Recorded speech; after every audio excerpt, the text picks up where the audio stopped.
Savage Armor, General Giraffe, coming at you with the first episode of Dark Device, where basically it's everything Mega Colony related. So, today, seeing that recently we got set 10 coming out, I already know that there's going to be a lot of people that wants to pick up Mega Colony, but has never like tried the clan out before and everything else. So I'm here to give you a guide on one of the mini deck builds that I'm going to be doing that with using the support that came out of this set. This particular video is going to be doing a Gredora deck, but it's basically going to be everything that came straight out the set. It's not going to be nothing added or anything else like that. Whatever came in the set is going to be used in this particular deck profile. And then of course, I'm going to be going through like regular Gredora standard, Gredora premium, and then of course, we're going to go down to like machining standard, machining premium, gunning Kaleo, and you know, the pole mill mechanic and everything else. And then of course, you know, other stuff, kind of like, let's say for a prime example, I did want to try out a deck where it's just using intimidating and dark face and everything else like that. So for now, this is just going to be a whole deck profile that is going to be for all the beginner Mega Colony players trying to get into the clan. With that being said, you like videos like this, like, comment, subscribe, do whatever. You already know all the business. Subscribe it. But anyway, before I get to the deck profile, for all the newer players, I wanted to talk about the cards that you definitely want to add as staples that comes into the clan. We're getting three of these cards as reprints. One of them comes from Raging Tactics. It shouldn't be that hard to get a copy of it. Another one comes from Destructive Roar, and again, it's not really that hard to get. And honestly, I do believe that eventually one of the cards will go up despite it being a common, but that's just me. So let's quickly go over through these cards and talk about the reasons why you need them. Alright, so first off, we got the Draw Trigger PG, Paralyzed Madonna. It's a Draw Trigger PG. There's nothing really like special about it or anything else like that. Basically I think every deck in the whole game needs it. I think the only clan that's not using them, unless it changed because of Night Rose, was Grand Blue. Because I do remember Grand Blue's using the other PG. But that's just me. Alright, here's the thing. This doesn't come out in this set. This comes out in Destructive Roar. And it did get reprinted in the Festival set, but let's be real. Trying to find Festival set reprints is hard right now for some odd ass reason. But it's still not too expensive either. It's like at most like $5-6. Hopefully you can get it like under 5 if you're really lucky, to be honest. But outside of that, because we're not using the Draw Trigger PGs in this particular deck profile, don't worry about having like a Sentinel, not having a Sentinel, because you are going to be running Protect 1, which is going to be your PG right there, so you have nothing to worry about too much. Next off, the other PG that we are running is called Fouling Net Mutant Splash. Wait, how do you say this? Splash Sieger. I think that's how you say it. So this is the other Draw Trigger. No, not Draw Trigger. This is the other PG that came out in Raging Tactics, where if you ride into the Vanguard Circle, you draw a card and you discard. So if you're going second, you'll basically ride this card. You'll draw from the starter. You'll get the quick shield. You'll draw again, and as long as it has a shield in it, you'll just discard the quick shield. like when you really think about it. Otherwise, like if you're going first, you get to draw from the thing, you get to draw from this card, and you get to have to discard something. So that's kind of sort of how it works. The reason why people are running this in Mega Colony is because the Cradle Marker mechanic allows you to search out for anything as long as it matches the same grade as the card that's on the Cradle Marker. And many times you're going to be doing grade ones, and many times you do need some type of defense. So searching for this is a lot better than searching out for this, because you search out for this, yes, you do get a PG, but at the same time you also lose triggers from your deck, and you really do not want to do that. So that's why that's why people are running this grade 1 right here. Next up, the other grade 1 that we're running that is going to get reprinted in the clan selection booster, I think as a triple rare, is called Small Captain Butterfly Officer. So when she's placed, you rest her, you choose one of your units, it gains 10k, and at the end of the turn, you put that unit into your soul and you counter charge 1. So this is a counter charge soul charging based unit, and I know like this normally doesn't happen in standard play, but if the card that you chose with this effect so happens to get retired in some type of way, or is no longer on the field in some type of way, then you still get the counter charge. You just don't get the soul charge unit into the soul. The next one is a grade 2, which is also going to get reprinted in the clan selection. Machining Mantis. It's a pretty simple effect. He gains 6k once he's placed on the Vanguard and Rearguard circle, but he also lets you look at the top 6 cards of your deck and then choose a grade 3 from them and put it into your hand. This is basically the way you search out for grade 3s. There is a grade 3 searcher that comes in here, but it only searches for cards with Dark Face in their name. This allows you to search for any grade 3 regardless. So yeah, it's kind of sort of there just to get a lot more consistency in trying to find your grade 3s, just in case you so happen to not run into one when you start off your first 2 turns. Last but not least is the main grade 3 is everybody's looking for, which is Strong Toxic Mutant Hell Demise. Alright, so he doesn't have a marker, but what he does is when he's placed on the rearguard circle, you choose one of your opponent's units and rest it, choose one of your units and restand it. And as long as he's in a column, any units on your opponent's field that's in the same column as this card cannot cannot stand up during their stand phase. Now, the reason why people run this is because this is the main combo that is going to allow you to get 5 attacks with Gredora. So you attack with a rear guard, you attack with a second rear guard, you attack with Gredora, retire one of the rear guards, call him out, he's going to restand one of your units, and you basically get 2 more attacks as long as you don't get cucked out by like damage triggers or whatnot. So yeah, that's basically it. These are the 5 cards that you basically need in order, for the deck to function when you go out and try to upgrade your deck. But for now, this is everything that's coming out from the Phantom Aox Dragon set. I think that's what it's called, Phantom Aox Dragon, or I don't know how you say it, but anyway, you already know what I mean.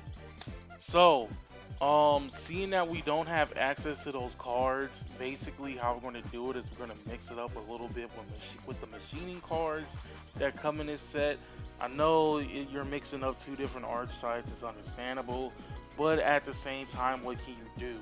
There is also a secondary option you could do with Dove Speed, but the reason why I'm not using Dove Speed with this particular thing is for 2 particular reasons. The first one is the machining cards has consistency with themselves, and Metro Bullet doesn't really require you to use any counter blast or anything else like that, and all three of the machine cards that come in the set doesn't require you to use any counterblast whatsoever.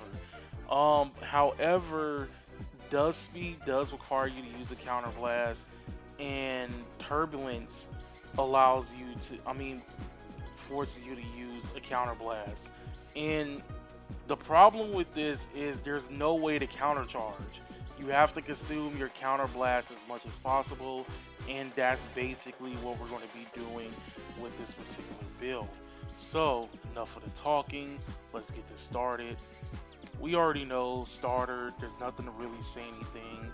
And our trigger lineup is going to be 7 crits. No, not 7 crits, 9 crits. So 4 of them are going to be the Sentinel crits because obviously you need defense. And seeing that you're not running a perfect guard because no perfect guards come in the set outside of getting the Protect 1 marker, this is basically your next bet. It does give you a 30k shield, but just remember, if you're going against a card that prevents you from using Sentinels, you cannot use this because this is considered a Sentinel. Then of course the rest are vanillas, so 9 crits altogether. And then we're running 3 draws for, hand advantage because, hand advantage is key in this game. Hand advantage is key in basically almost every card game, to be honest though, but hand advantage is especially key in this game.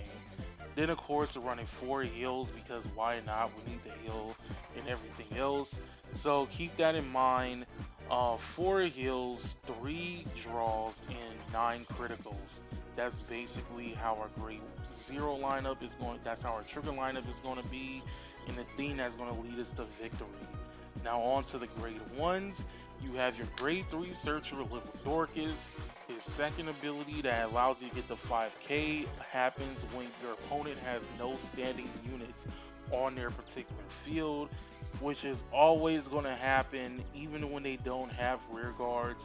They're always not going to have nothing re-standing. If they do, there's of course, if they do, you're not really going to lose that much. You're just going to be losing the 5k.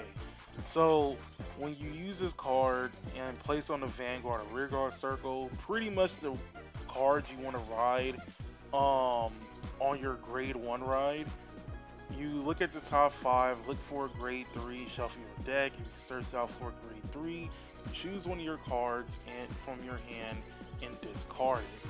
So that's basically the gist of the card and whatnot, so I don't know why I got a blank right there, but anyway, self-explanatory. He's just a beat stick outside of that.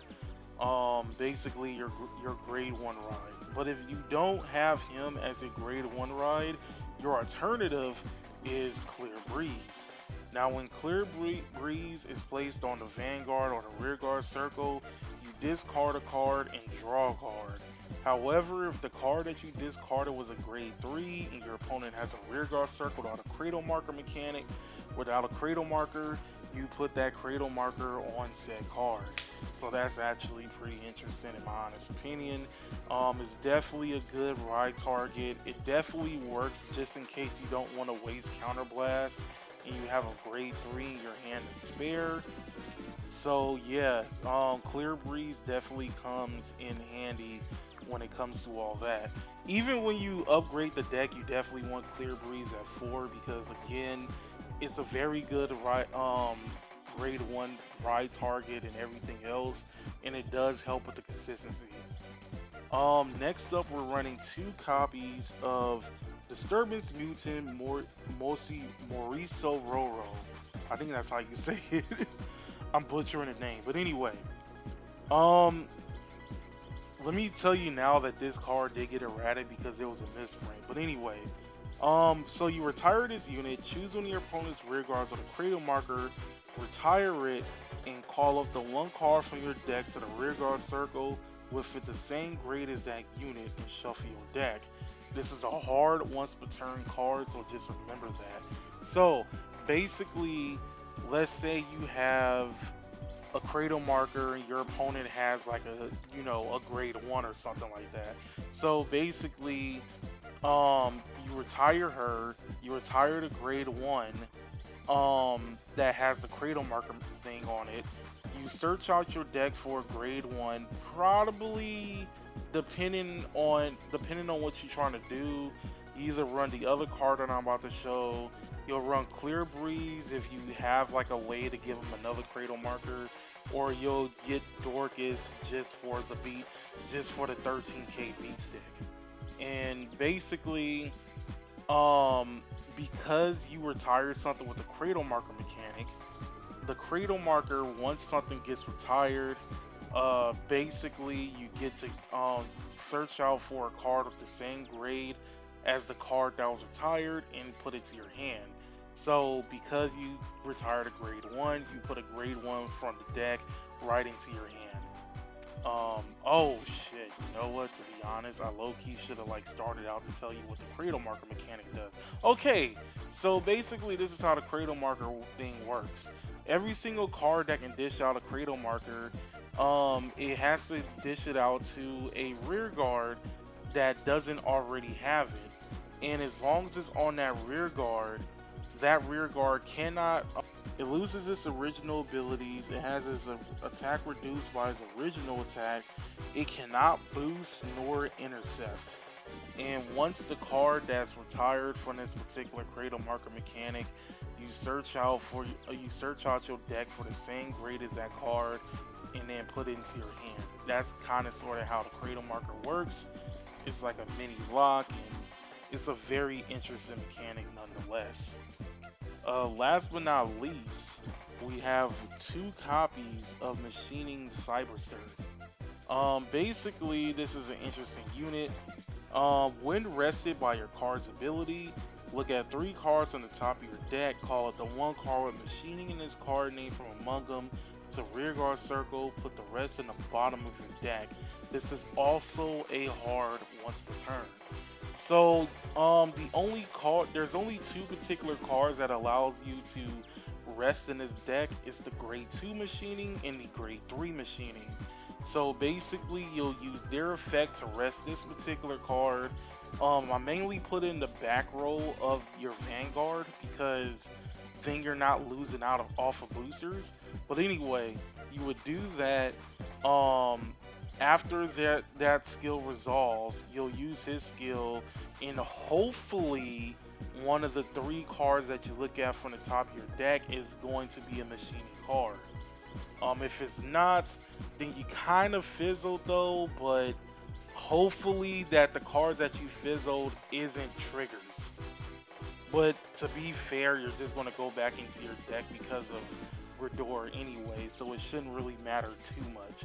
So overall, we're running 12 grade 1s, 4 Dorcas, 4 Clear Breeze, 2 Morsi Roros, and 2 Cyberist.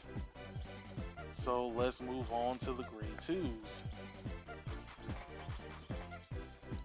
So we're running like the main searcher that's going to be for the deck.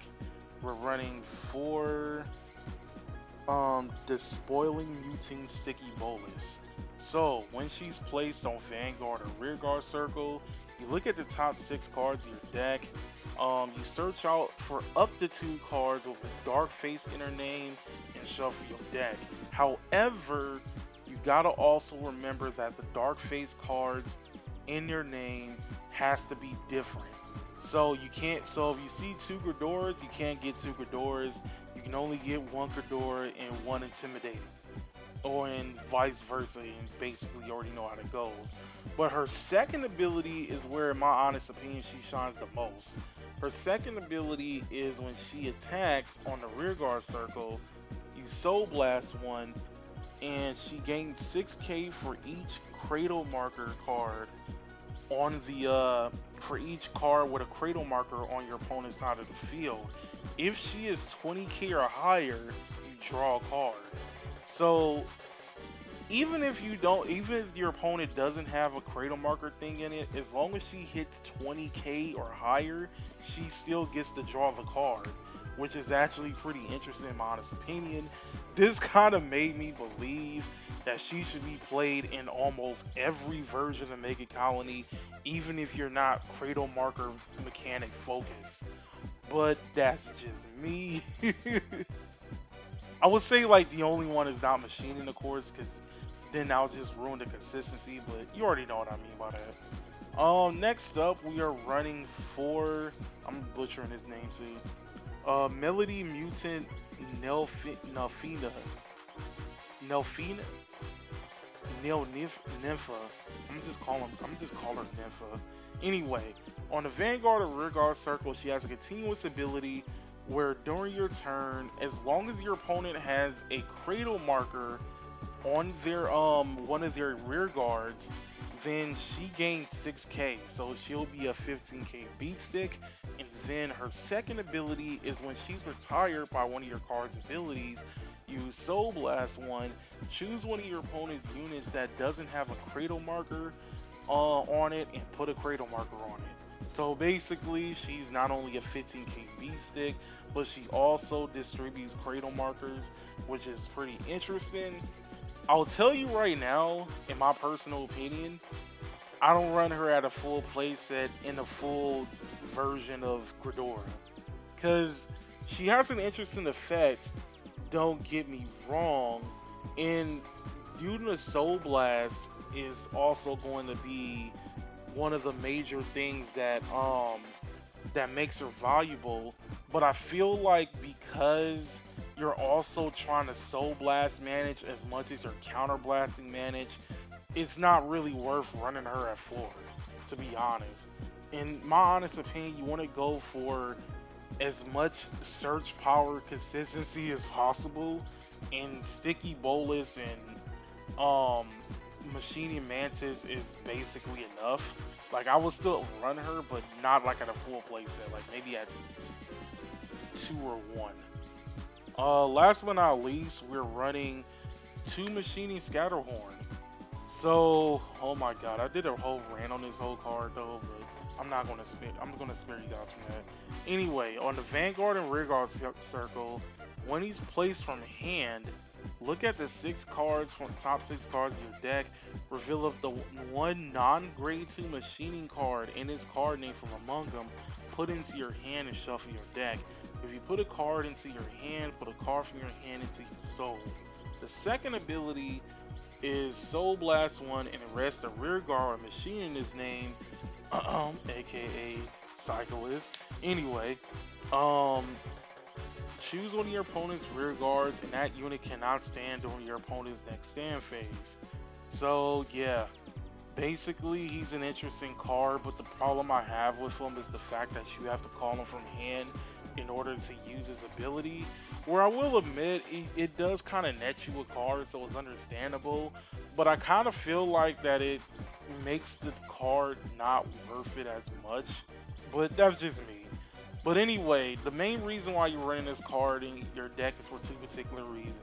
It has machining in his name, which means he has consistency with this card, and then the second one is mainly because you're using his secondary ability, which again, you're using the resting for this particular card in general, so that you can call something with this card and gain more field without losing too much cards in your hand, which is actually pretty interesting in my honest opinion.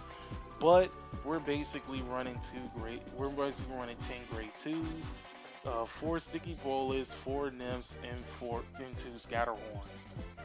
I was about to say 4 Scatterhorns, 2 Scatterhorns. Last but not least, we're at our grade 3 lineup. The main queen herself, Queen Gredora. So, both of them are Vanguard skills. The first one is pretty simple. You counterblast 1, choose 2 units on your rear guards in your opponent's side of the field that doesn't have a cradle marker, and give them cradle markers. The second one is when she attacks, you retire one of your cards, insert your deck for up to 1 grade 3, put it onto the field, and shuffle your deck. If you put it onto the field, then both her and the grade 3 gains plus 10. So she will become a 22k beat stick. Basically she synergizes with the other 2 grade 3s that we're going to be put into the set. And I'm gonna just be real with you. If you don't ride into Gredora into your grade 3 turn, you more likely lost. So you want to make sure ride into Gredora as easily as possible, which is also the reason why we are running in the main deck Machining Mantis, because Machining Mantis, even though it can search out for any grade 3, some grade 3 is better than no grade 3, and obviously it gives you another chance of trying to get Gredora into your hand. So that's how we're basically going to be doing it. Next up, we're running 3 why can't I talk today? Intimidating Mutant Darkface.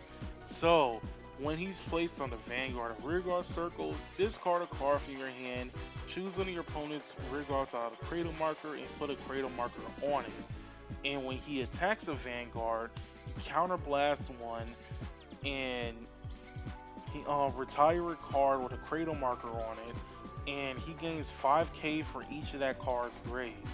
So again, if you retire something that's like an opponent's grade 2 that has a Cradle Marker on it, you not only get to search out for a grade 2 card from your deck, but he also gains an extra 10k. So he gains 5k for each grade of that card. Pretty self-explanatory. I mean, if you don't ride into Gredora, he's like your next best bet. I mean, he's not completely a bad card, but you won't get the multiple attack if he's on your Vanguard circle. So yeah, that's basically the reason why we're not. I mean, that's basically the reason why we're not. You don't want him on your Vanguard circle.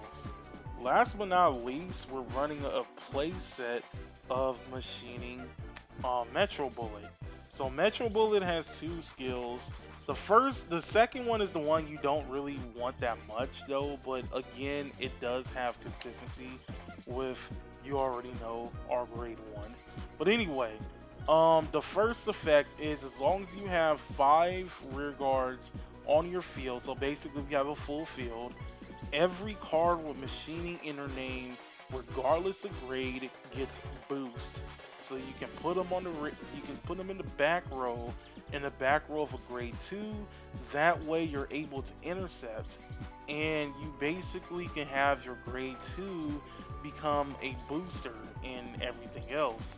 The second one is you rest one of your other cards of machining their name, and he gains plus 10, so he'll be a 22k beat stick. Again, more fodder for this particular card right here. So you can see why this card can get synergized by getting rested by these 2 cards right here. Pretty interesting, pretty good. So, basically he's just there to become a beat stick, because sometimes you just need to beat your opponent to death.